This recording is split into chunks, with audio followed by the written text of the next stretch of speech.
Queridos irmãos, a paz do Senhor Jesus, eu gostaria de compartilhar com vocês uma mensagem com o título O Pecado de Laodiceia. Todos nós sabemos que Cristo endereçou 7 cartas às 7 igrejas da Ásia através do seu apóstolo João, e cada carta dessas igrejas tem um ensinamento preciosíssimo para todos os cristãos de todas as épocas. Alguns cristãos, entretanto, fazem uma interpretação de forma historicista da carta, de maneira a enxergar em cada carta um período profético apontando um estágio da igreja, na história da igreja.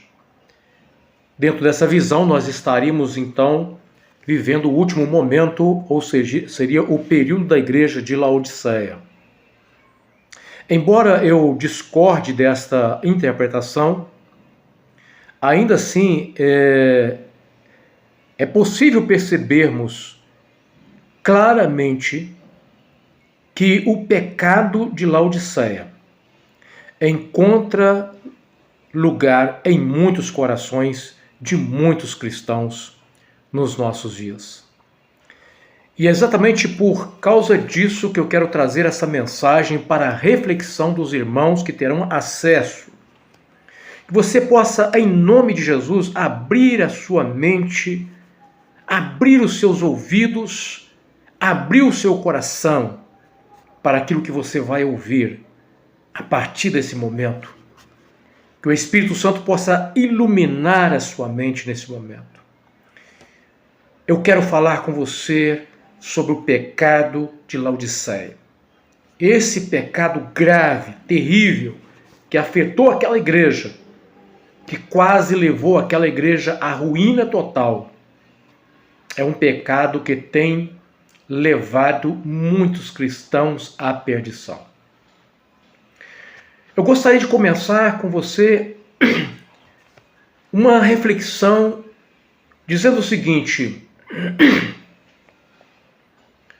uma igreja onde Cristo encontra-se do lado de fora da sua própria igreja, batendo a porta, querendo entrar para ocupar o seu lugar, percebe-se que essa igreja não estava vivendo conforme os ensinos da palavra de Deus, pois toda igreja que se preze pela vivência da palavra não somente entenderá, e sim vivenciará o senhorio de Cristo em seu meio, ou seja, Cristo será o centro de tudo que envolve o seu culto. Contudo, uma igreja onde a liderança é governada pela arrogância do seu coração, não haverá lugar para o senhorio de Cristo. Mesmo que a aparência seja de piedade, não há como esconder a maldade de seu coração. Pelos frutos conhecereis, diz o Senhor Jesus. Acautelai-vos quanto aos falsos profetas. Eles se aproximam de vós disfarçados de ovelhas, mas no seu íntimo são como lobos devoradores. Pelos seus frutos os conhecereis. É possível alguém colher uvas de um espinheiro ou figos de ervas daninhas? Assim sendo, toda árvore boa produz bons frutos, mas a árvore ruim dá frutos ruins. A árvore boa não pode dar frutos ruins, nem a árvore ruim produzir bons frutos. Toda árvore que não produz bons frutos é cortada e atirada ao fogo.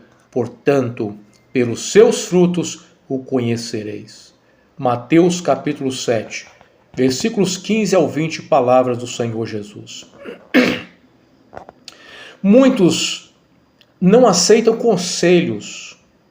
Isso é próprio do soberbo. No entanto, Cristo aconselha a ter o cuidado para não ser enganado pelos falsos profetas.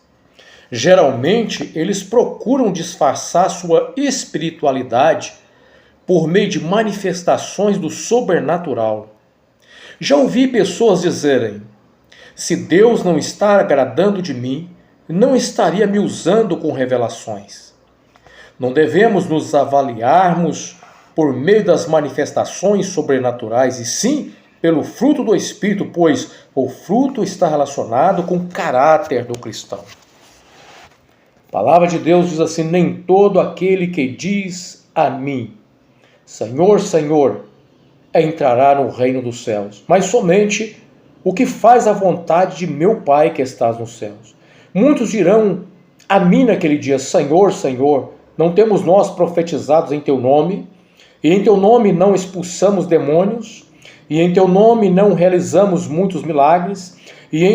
Então lhes declararei: nunca os conheci, afastai-vos da minha presença, vós que praticais o mal. Mateus 7, versículos 15 ao 23, palavras do Senhor Jesus.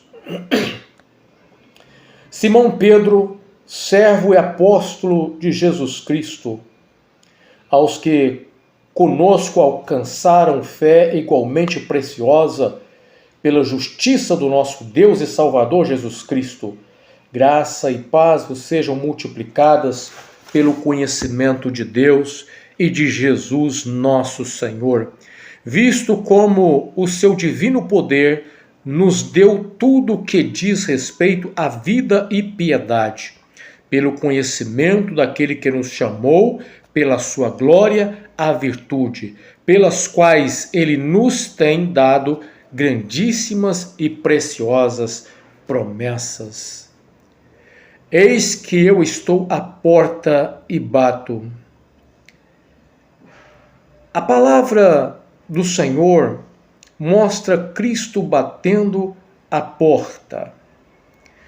O comentarista George Lade, escrevendo sobre o Apocalipse, ele destaca que muitos comentadores enxergam aqui um sentido escatológico da iminente volta do Senhor.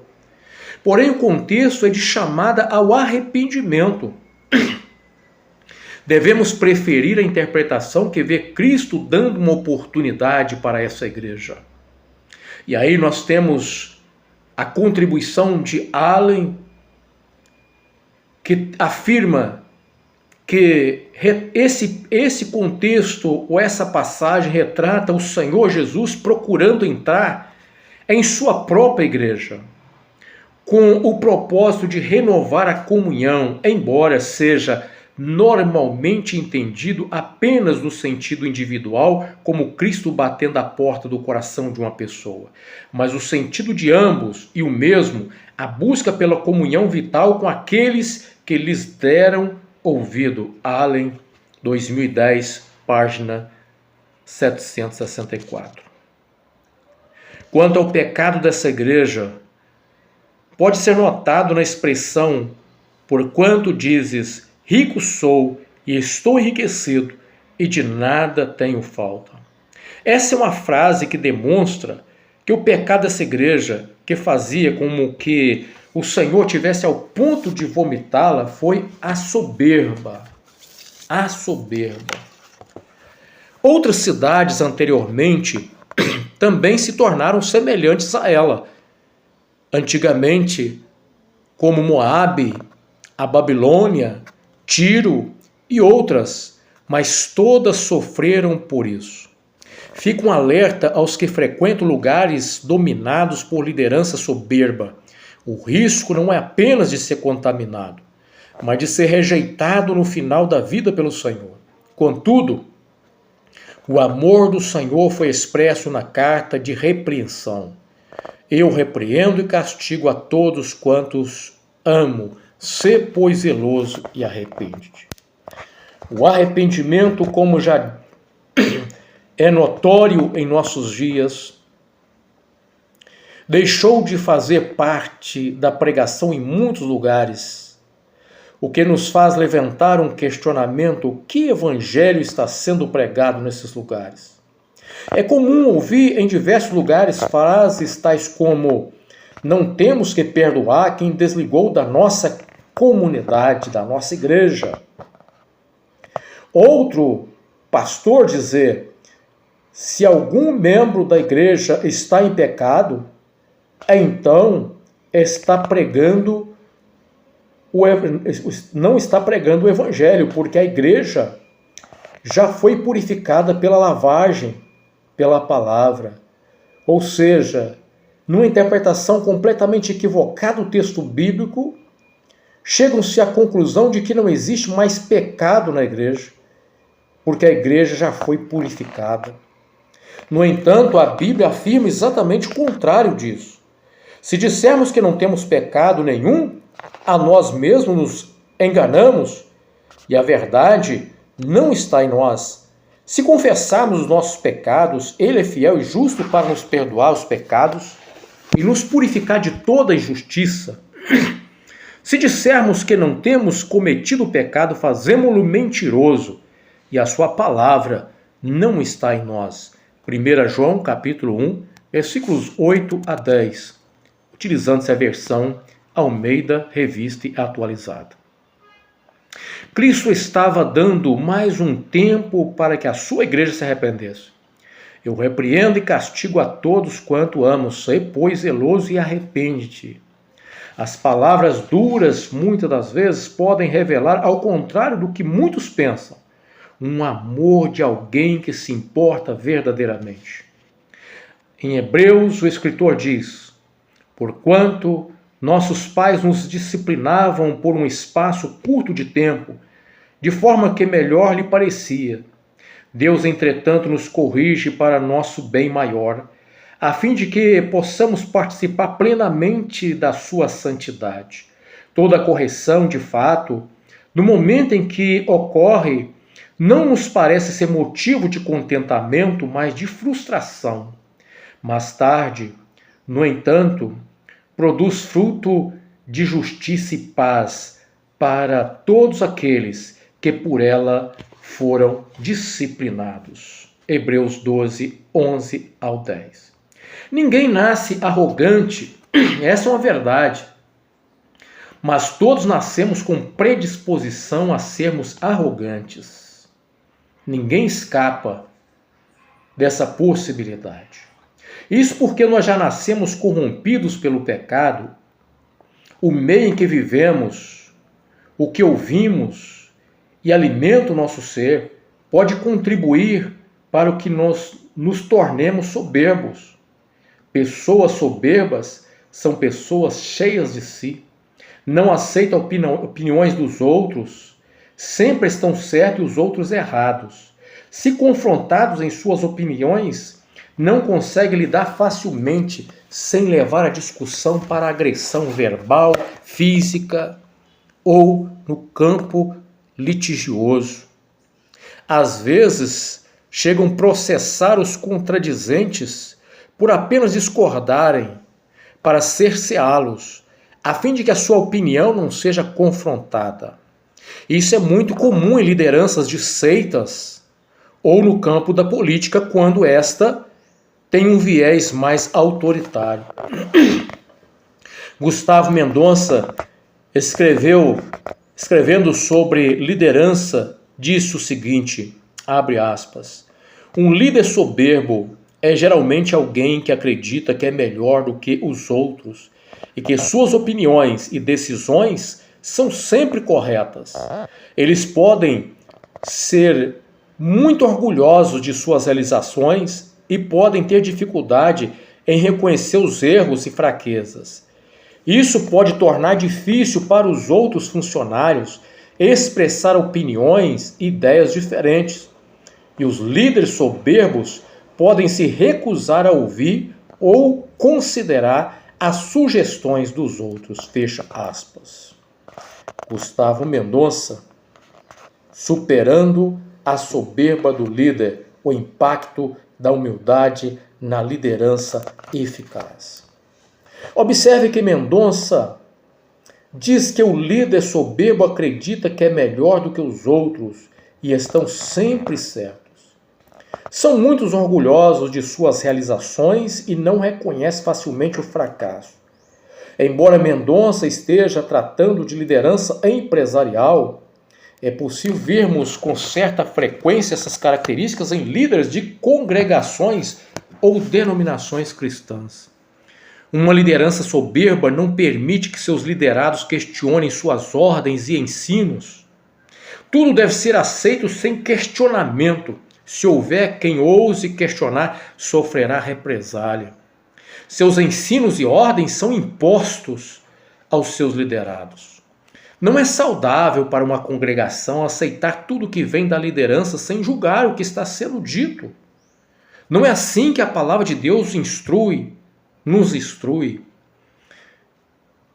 A carta de Paulo, a sua primeira carta aos Tessalonicenses, no capítulo 5, no versículo 19 e 21, diz assim: não apagueis o espírito, não desprezeis as profecias, julgai todas as coisas, retende o que é bom.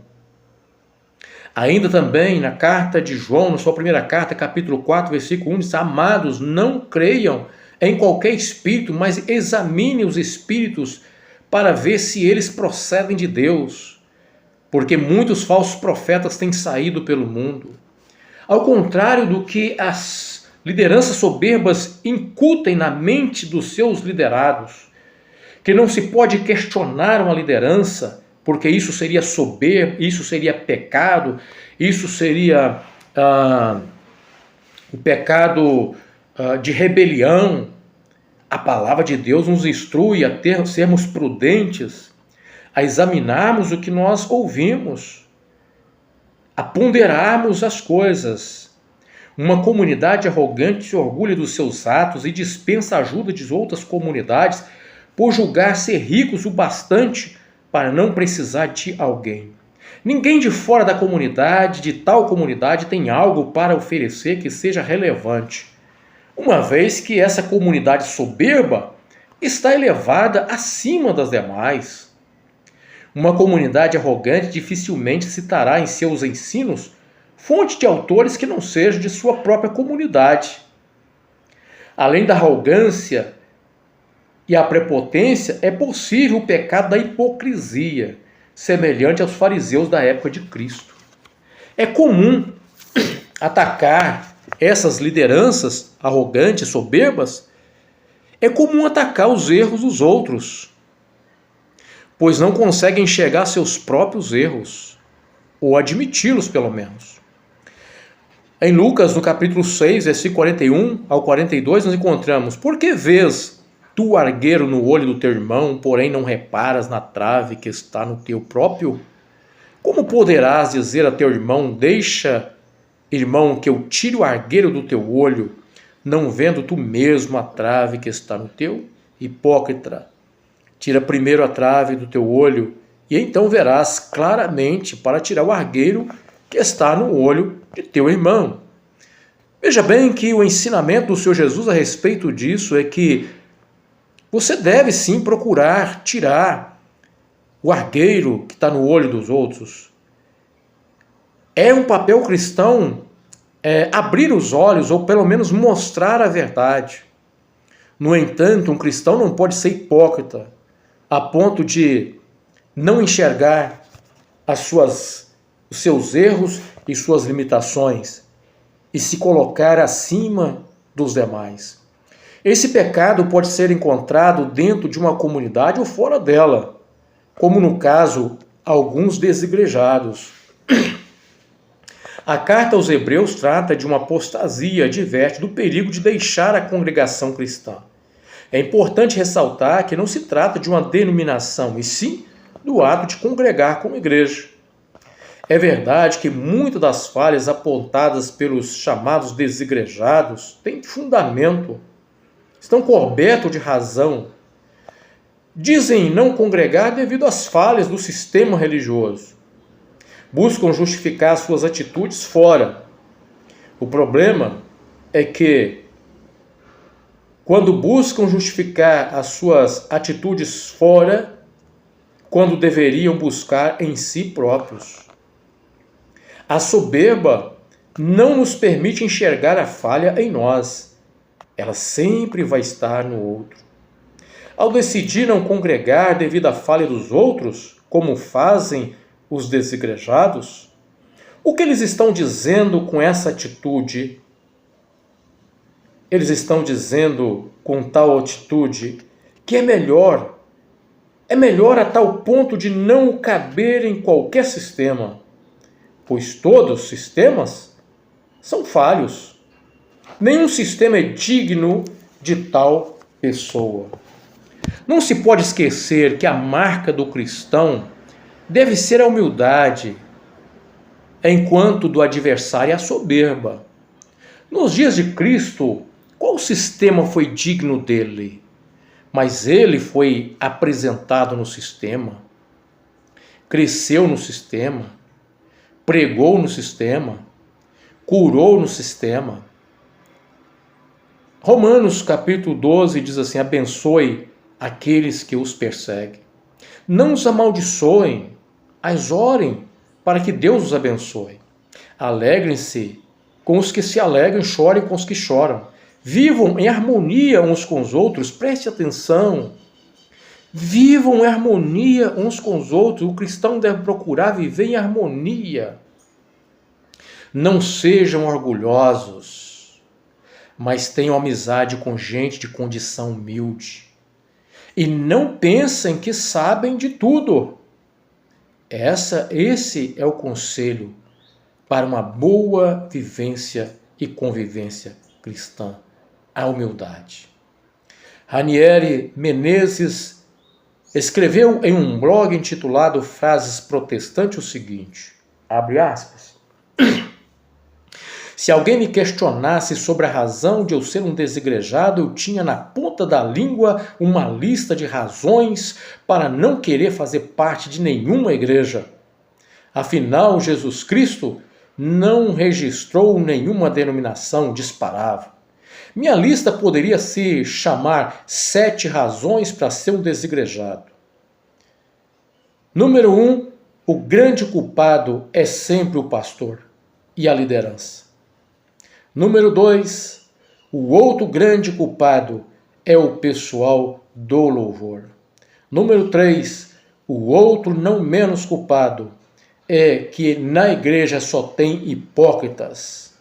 Número 4, outro culpado são os irmãos que vivem cuidando da vida dos outros. 5, outros culpados são essa liderança mercenária. 6, outro culpado é que toda denominação é negligente. 7, por último, inúmeros, infinitos motivos. Fecha aspas. O que é isso? Senão uma evidência clara de soberba. Como Cristo, pela sua maravilhosa graça, é capaz de trazer ao arrependimento até mesmo soberbos, assim como fez com o irmão, como ele declara, abre aspas, só havia um problema nessa lista. Na verdade, a falta mais grave, eu não estava nela, fecha aspas. Esse foi um momento fundamental para a sua restauração. O reconhecimento, a humildade. Aqui a soberba já havia sido vencida. Sim, abre aspas, sim, eu já fui um desigrejado por um tempo, fecha aspas. Como dito anteriormente, existem grupos que atacam a teologia do outro por considerá-la maléfica para a igreja, mas não conseguem admitir as distorções mais absurdas em seus ensinos provenientes justamente da falta de uma boa teologia. Criticam as demais denominações por causa da presença da filosofia. No entanto, não admitem que a sua abordagem hermenêutica tenha raízes na filosofia grega. Dizem ter uma mensagem que ninguém alcançou até hoje. Outros afirmam que a única mensagem da última hora está sendo pregada unicamente por sua denominação. A única igreja profética. Outros, que ninguém pode interpretar a Bíblia sem o auxílio da liderança de sua comunidade, por julgar ser esta comunidade ou esta liderança a única liderança com sucessão apostólica e, portanto, a única que detém a verdade. Se isso não é soberba religiosa, o que é? Geralmente, uma comunidade soberba procura propagar seu nome pelo qual é conhecida, em vez de focar na pregação do Evangelho. A consequência é o distanciamento cada vez maior da fonte da graça. Muitos procuram avaliar sua condição espiritual através das manifestações sobrenaturais, visões, sonhos, revelações. No entanto, tais manifestações podem não vir de Deus, e sim do próprio coração do homem. Por isso, a Bíblia deve ser o parâmetro de avaliação da vida espiritual de uma igreja. Uma comunidade focada no estudo bíblico e discipulado evitará que sentimentos enganosos como a soberba encontrem lugar nos fiéis. Denominação que se intitulam como a única igreja verdadeira ou a igreja fiel, enquanto as demais não são, não passam de comunidade em que se instalou o sentimento de arrogância. O pecado da soberba já dominou a liderança e, a menos que essa se dobre aos pés de Jesus Cristo em humildade, corre-se o risco de ser rejeitada por Cristo. Existem lugares onde a única solução para os que querem escapar é sair do meio. Jeremias capítulo 51, versículos 5 e 7 diz: porquanto Israel e Judá não enviuvaram do seu Deus, do Eterno, Todo-Poderoso dos exércitos. Mas a terra dos babilônios está repleta de culpas perante o Santíssimo de Israel. Fugi do meio da Babilônia, e cada um salve a sua vida. Não pereçais na sua malignidade, porque esse é tempo de vingança de Yahvé. Ele lhe retribuirá conforme o seu merecimento. A Babilônia era como um copo de ouro na mão do Senhor. Ela embriagou toda a terra, do seu vinho beberam as nações, e por esse motivo perderam o bom senso e tornaram-se loucas. O que levou à queda da Babilônia foi a soberba. Isaías, no capítulo 13, versículo 10 e 11, diz assim: com efeito, as estrelas do céu, as constelações, não mostrarão a sua luz. O sol nascente escurecerá e a lua não dará a sua claridade costumeira. Hei de castigar o mundo todo por causa da sua iniquidade. Hei de pôr fim à arrogância dos soberbos. Preste atenção na palavra de Deus. Hei de pôr fim à arrogância dos soberbos. Humilharei a altivez dos tiranos e cruéis. Ah, quem dera aqueles que estão ouvindo essa mensagem se humilhem enquanto há tempo aos pés do Senhor arrependido. A linguagem profética usada demonstra que o sol daquela cidade seria escurecido e as trevas da calamidade tomaria conta daquele reino soberbo. A queda da Babilônia em 539 a.C. seria uma figura profética da ruína de todos os reinos soberbos de todo o mundo. Um dia, as nações soberbas serão julgadas pelos seus pecados. O que se pode esperar de denominações soberbas, sem que as tais geram pessoas soberbas? A parábola contada pelo Senhor Jesus a respeito do fariseu e do publicano diz assim: essa parábola retrata não somente a realidade de muitos religiosos dos tempos de Cristo, que durante o seu ministério terreno, mas retrata também a realidade de muitos nossos dias, que estão à busca pelos aplausos, a preocupação exacerbada com o exterior, enquanto o seu interior está sendo corroído pelo pecado. Tal como a parábola, seus olhos cegos por causa da soberba os impedem de enxergar a sua verdadeira realidade espiritual. Será como Cristo diria sobre a nossa adoração? Devemos cuidar para que a nossa religiosidade exterior não nos afaste da verdadeira adoração. Mateus, capítulo 15, versículos 8 e 9, diz assim: Este povo me honra com seus lábios, mas o seu coração está longe de mim. Em vão me adoram, seus ensinamentos não passam de mandamentos ensinados por homens. Não podemos nos esquecer que Deus procura os verdadeiros adoradores que o adorem em espírito e em verdade. Diz a palavra do Senhor, no entanto, está chegada a hora, e de fato já chegou, em que os verdadeiros adoradores adorarão o Pai em espírito e em verdade. São esses os adoradores que o Pai procura. João capítulo 4, versículo 23, palavra do Senhor Jesus. O Senhor procura os verdadeiros adoradores.